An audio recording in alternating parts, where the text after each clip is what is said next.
Perkenalkan, nama saya Luffy Kirinata, NIM 22111011003 dari kelas BKB semester 6, absen ketiga. Dan ini dosen pengampu MK Praktikum Assessment Test dan Non-Test yaitu Prof. Dr. I Ketut Darsana, M. PD, dan Wayan Eka Paramarta, S. PD, M. PD.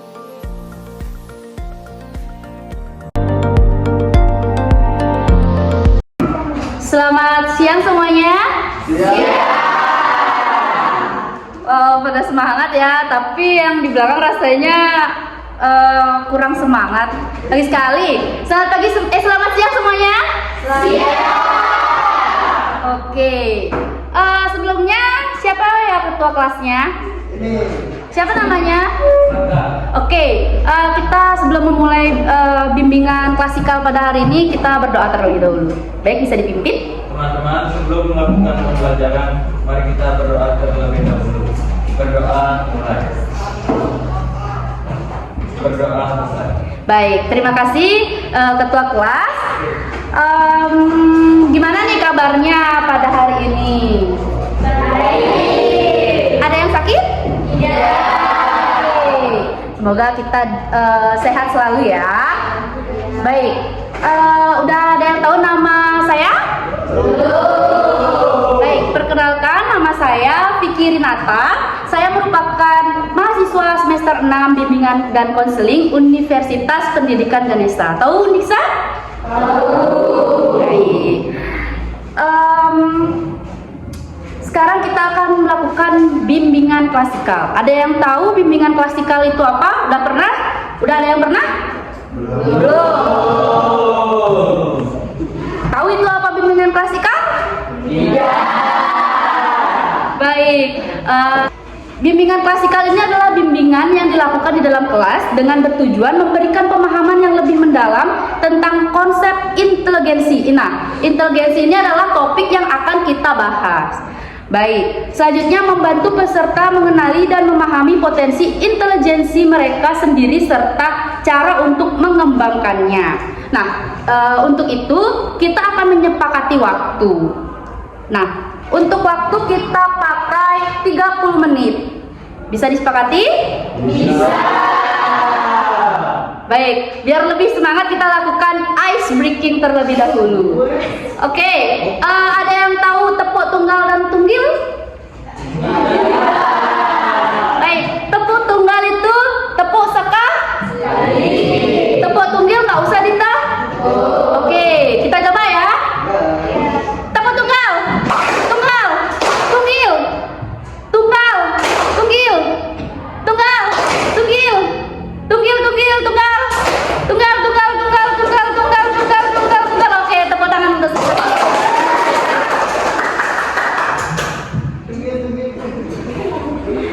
Baik, kita akan lanjut ke materi pada siang hari ini. Semoga kita masih semangat ya, karena udah siang-siang. Nah, di sini kita akan membahas inteligensi atau kecerdasan. Ada yang tahu kecerdasan itu apa? Tidak. Beneran ada yang tahu? Tapi pernah dengar kan kecerdasan? Baik. Sekarang saya akan jelaskan. Inteligensi atau kecerdasan merupakan kemampuan untuk bertindak secara terarah, berpikir secara rasional, dan menghadapi lingkungannya secara efektif, sebagaimana dikatakan oleh seorang ahli yaitu David Wessler. Nah, dari definisi tersebut terdapat 3 indikator, yaitu kemampuan untuk bertindak secara terarah, kemampuan untuk berpikir secara rasional, dan kemampuan menghadapi lingkungan secara efektif. Bisa dimengerti? Bisa. Baik, kemampuan untuk bertindak secara terarah itu apa sih? Nah, kemampuan untuk bertindak secara terarah itu merupakan kemampuan individu dalam menetapkan tujuan dan merencanakan langkah-langkah yang diperlukan untuk mencapainya. Nah, contohnya yaitu seorang pelajar yang merencanakan studinya dengan membuat jadwal belajar untuk ujian. Apakah kalian pernah melakukan itu? Oke. Selanjutnya indikator kedua yaitu kemampuan untuk berpikir secara rasional. Apa sih itu ya? Nah, kemampuan untuk berpikir secara rasional itu merupakan kemampuan yang melibatkan penggunaan logika dan analisis dengan pengambilan keputusan. Nah, contohnya adalah seorang siswa yang dihadapkan pada dua pilihan program studi. Misalnya, ada studi yang diinginkan dan ada studi kedua yang diinginkan.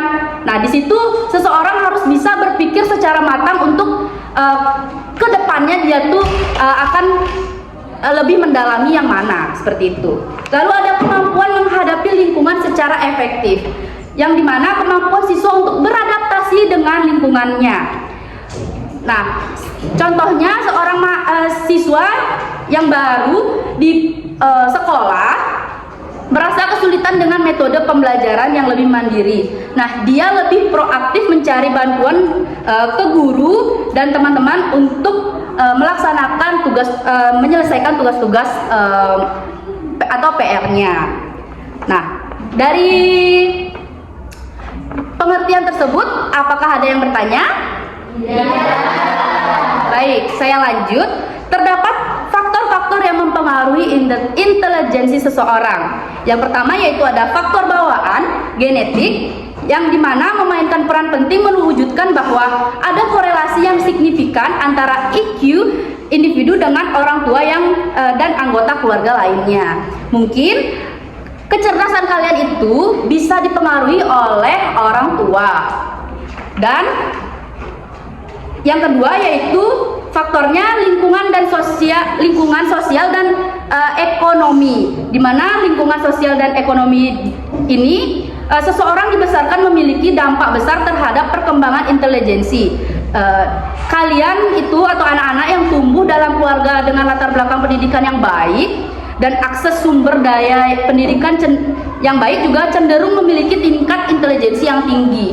Sama seperti misalnya orang tuanya menjadi guru, pasti ada keinginan dari orang tuanya anaknya juga menjadi guru atau yang sederajat lainnya lebih tinggi. Nggak mungkin orang tuanya menyuruh anaknya menjadi pengemis. Ngerti? Ngerti. Baik, yang ketiga ada faktor kondisi fisik dan kesehatan, lalu ada iklim emosional dan yang kelima kematangan fisik dan psikis. Nah, dari faktor-faktor tersebut, apakah ada yang ditanyakan? Tidak. Baik. Jika tidak, terdapat contoh-contoh intelijensi yang rendah dan tinggi. Nah, untuk contoh intelijensi yang rendah, yaitu yang pertama kesulitan dalam memecahkan masalah, yang dimana seseorang yang sulit untuk menemukan solusi dan dalam situasi memerlukan pemikiran kritis atau analitik. Yang kedua yaitu individu yang tidak dapat menyesuaikan diri dengan perubahan lingkungan, seperti kesulitan untuk beradaptasi dengan metode baru di lingkungannya. Lalu yang ketiga yaitu seseorang yang mengalami kesulitan dalam memahami konsep-konsep baru, misalnya tidak dapat mengikuti pelajaran di sekolah meskipun lelah diajarkan beberapa kali.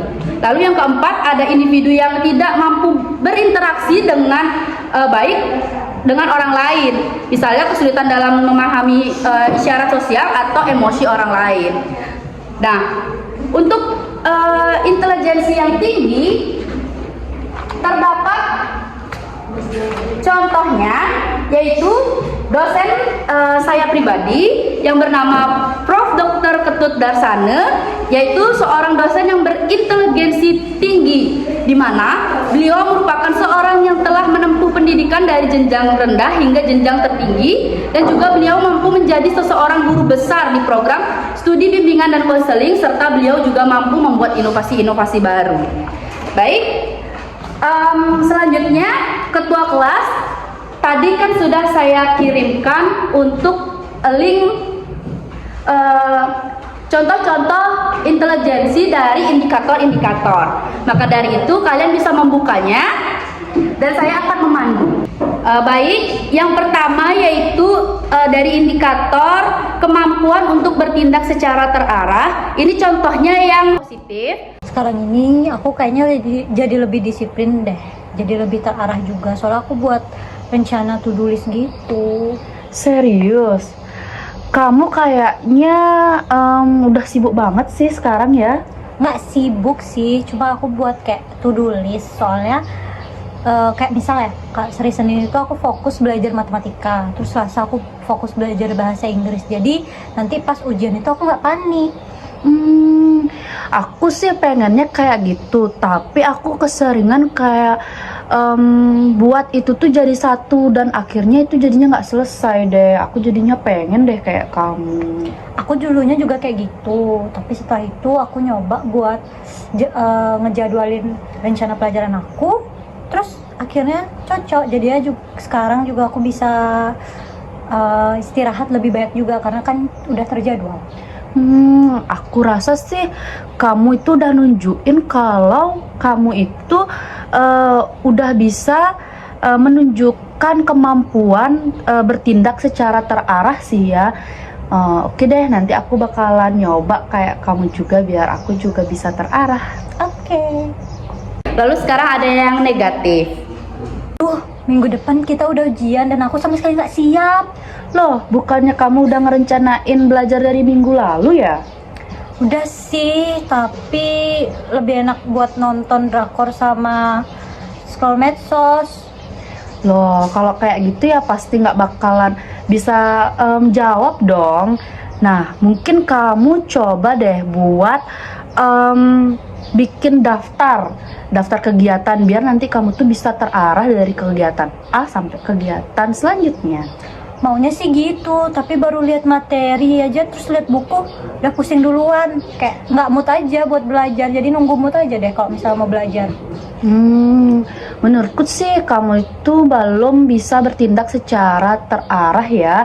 Mungkin ikutin saranku yang tadi deh, membuat jadwal. Masih sempat nggak ya? Bisa pasti. Udah deh, aku buat dulu deh ya. Ya. Selanjutnya ada indikator kedua yaitu kemampuan untuk berpikir secara rasional yang positif. Tadi waktu kita debat kelompok, aku sempat ngerasa nggak cocok sih sama pendapat kamu. Tapi aku pikirin lagi buat logikanya.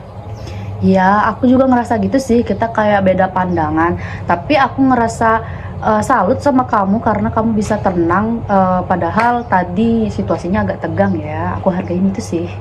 Iya, soalnya aku belajar perbedaan itu nggak semuanya bisa jadi konflik. Jadi kalau misalnya bisa dijelasin secara rasional kan bisa nambah wawasan. Bener banget.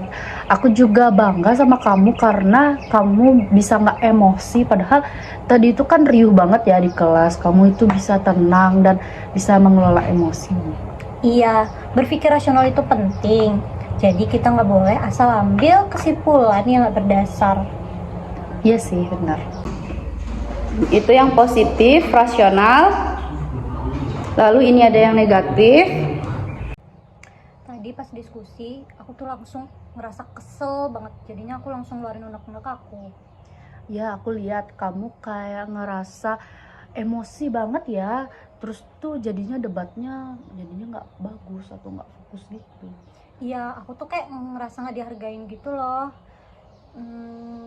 Tapi setelah aku pikir-pikir lagi, tapi kayaknya aku tadi terlalu reaktif gitu deh. Aku sih ngerasa gitu juga ya, tapi bener juga yang kata kamu harusnya berpikir dulu. Bisa jadi kan alasan yang lain itu mempunyai alasan yang kuat. Jadi kamu langsung marah-marah kayak gitu, diskusinya jadinya nggak produktif. Iya, aku nyesel sih. Next, aku belajar buat lebih rasional lagi. Oke, semangat ya. Oke, lalu yang terakhir yaitu menghadapi lingkungan secara efektif dengan perilaku positif. Waktu aku masuk sekolah baru ini, aku tuh awalnya ngerasa khawatir banget.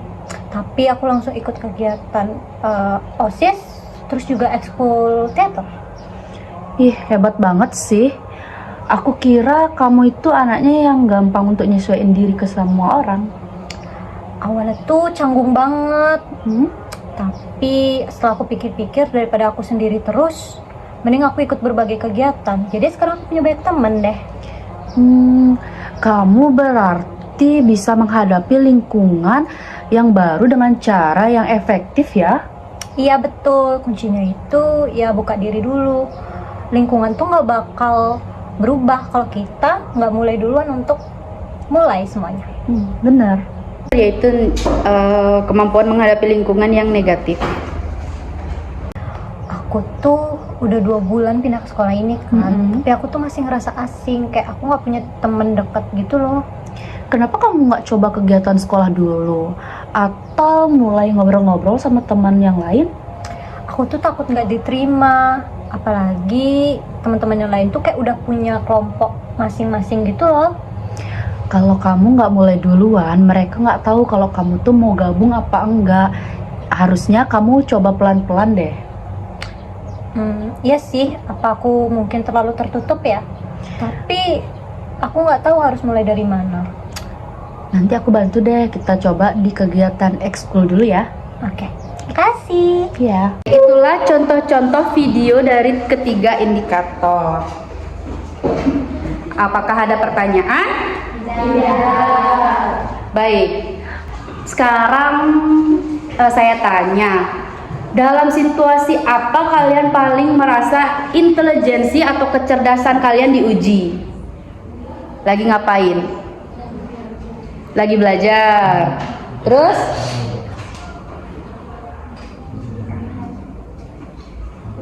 Ujian, oke. Dan gimana sih cara menghadapinya? Yang tadi ngomong ujian, gimana sih cara menghadapinya? Kalau misalnya lagi ujian nih, gimana cara gininya? Ngatasinya mungkin grogi atau gimana cara ngatasinya? Tahu? Baik, belajar dulu. Beri tepuk tangan untuk temannya.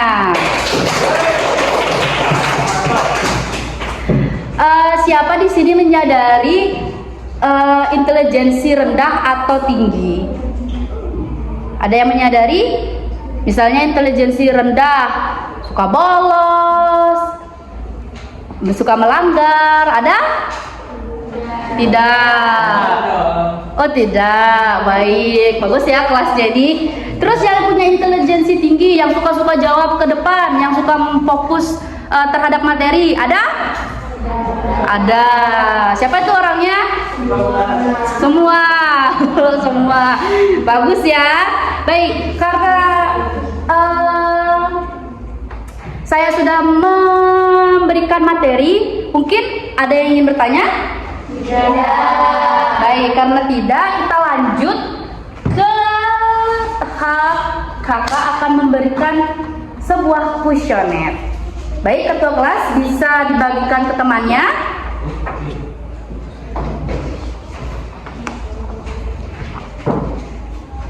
Kuesioner ini sudah ada petunjuknya, bisa dibaca terlebih dahulu dan diisi selama waktunya yaitu 3 menit. Jangan lupa isi nama, kelas, dan nomor absen. Bisa dimengerti? Bisa. Ada yang ingin ditanyakan? Tidak. Baik.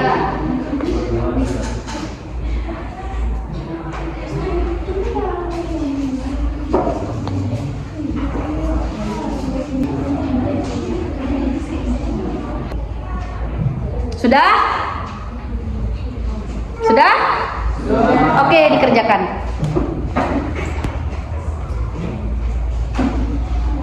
Terima kasih.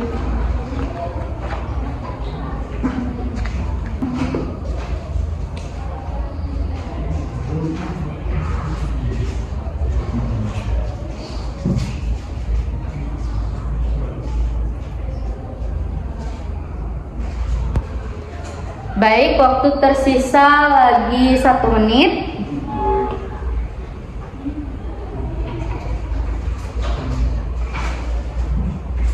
Jangan lupa diisi identitasnya ya sebelum dikumpul.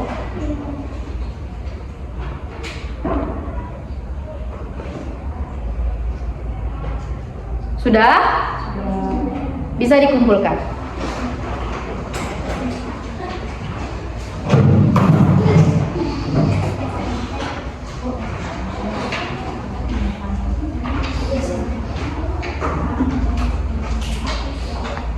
Baik, terima kasih. Baik, kita akan lanjut ke tahap selanjutnya yaitu evaluasi. Apakah ada di antara kalian yang bisa meringkas apa aja sih yang tadi kita bicarain. Sedikit saja dari 1 atau 2 orang. Ngomongin apa ya sih tadi di materi kita? Mungkin ketua kelasnya ngomongin topik apa sih tadi?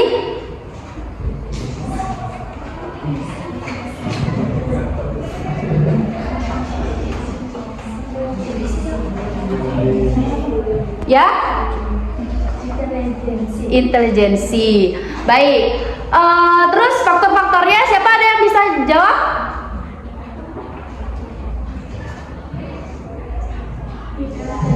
Tidak. Oke, mungkin kurang menyimak ya. Baik, tidak apa-apa. Maka Ibu simpulkan